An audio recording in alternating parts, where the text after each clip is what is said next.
Today's Sunday, February the 15th, 2015.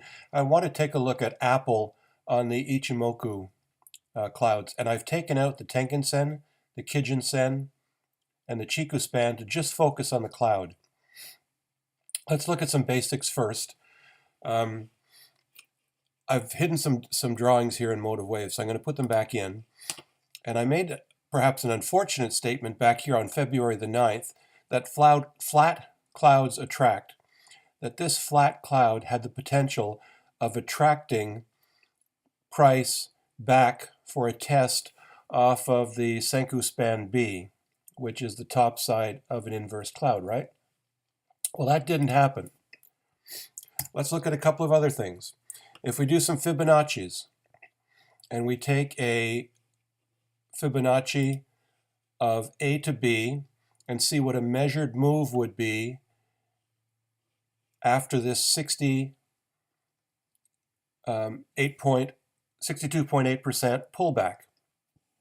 And that tells you right away, once you've got a 62.8% pullback, that you've got some harmonic pattern happening.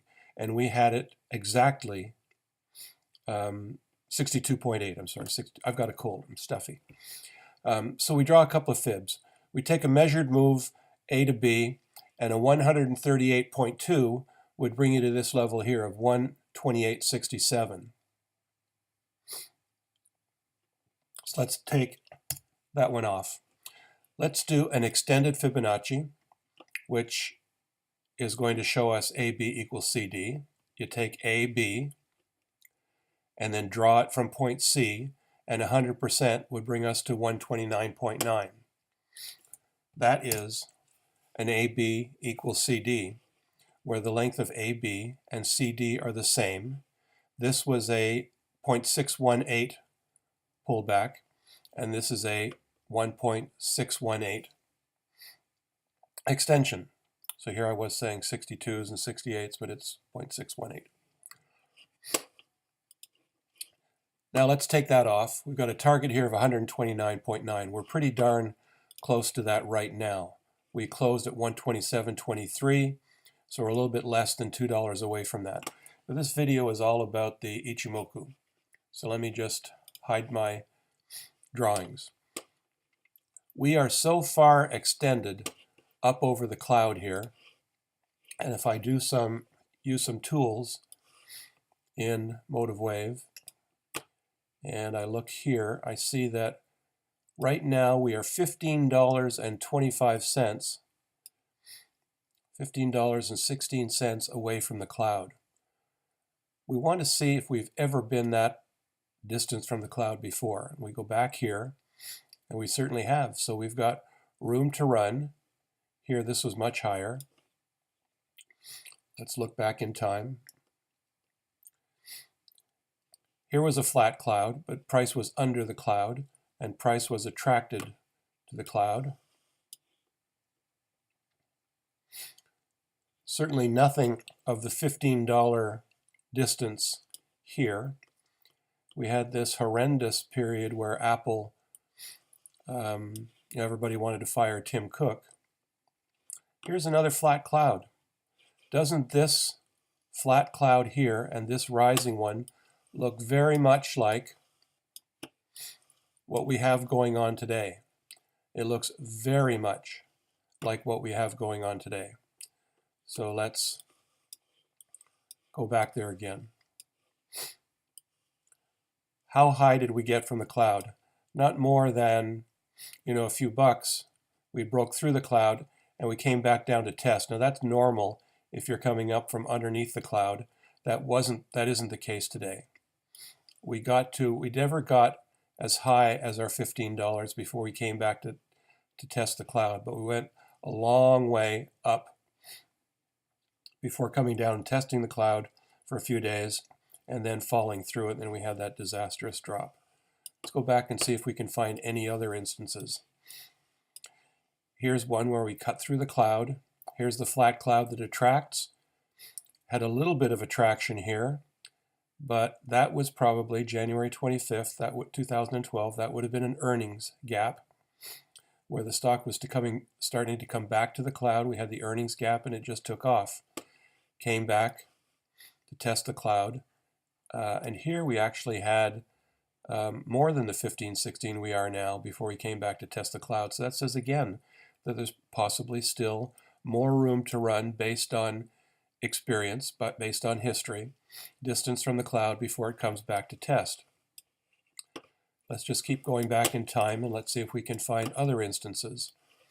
Here we came up through the bottom of the cloud, had a bit of a flat cloud period, some attraction back to the flat cloud, but then price took off, consolidated, and kept moving up.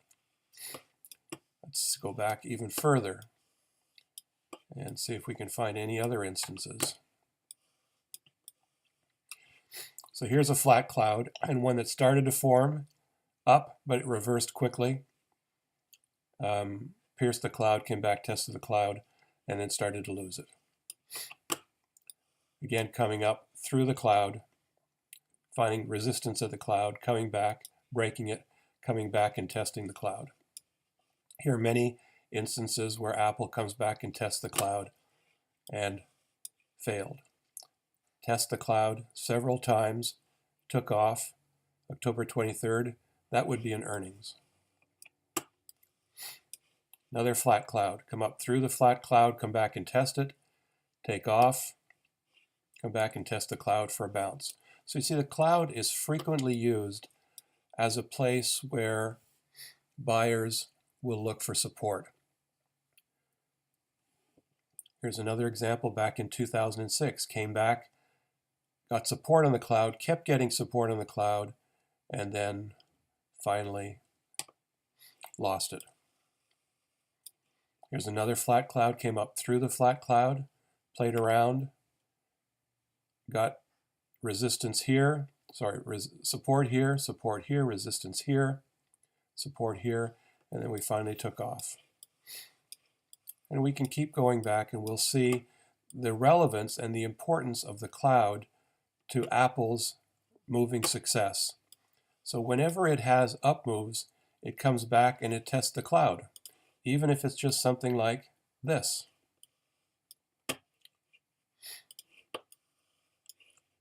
More testing the cloud. More testing the cloud. Bottom of the cloud support. Move up, come down, test the bottom of the cloud. Perfect support on the bottom of the cloud. Up we go again. Here we are now. More testing of the cloud. Up we go again. Here's another day when we came back to test the cloud. Here's another, and then failure. Here's a whole series of them where you see you're testing both sides of the cloud. Here's another, unable to break through the negative cloud. Down we go. And it goes on. Here's more cloud support. More cloud support.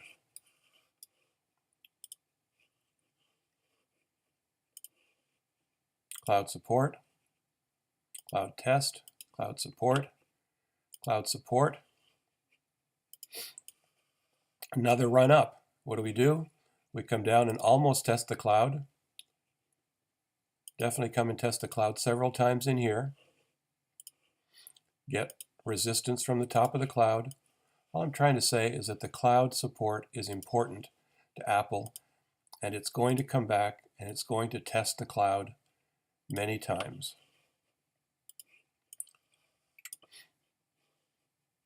You're getting the picture. So let's zoom forward to today.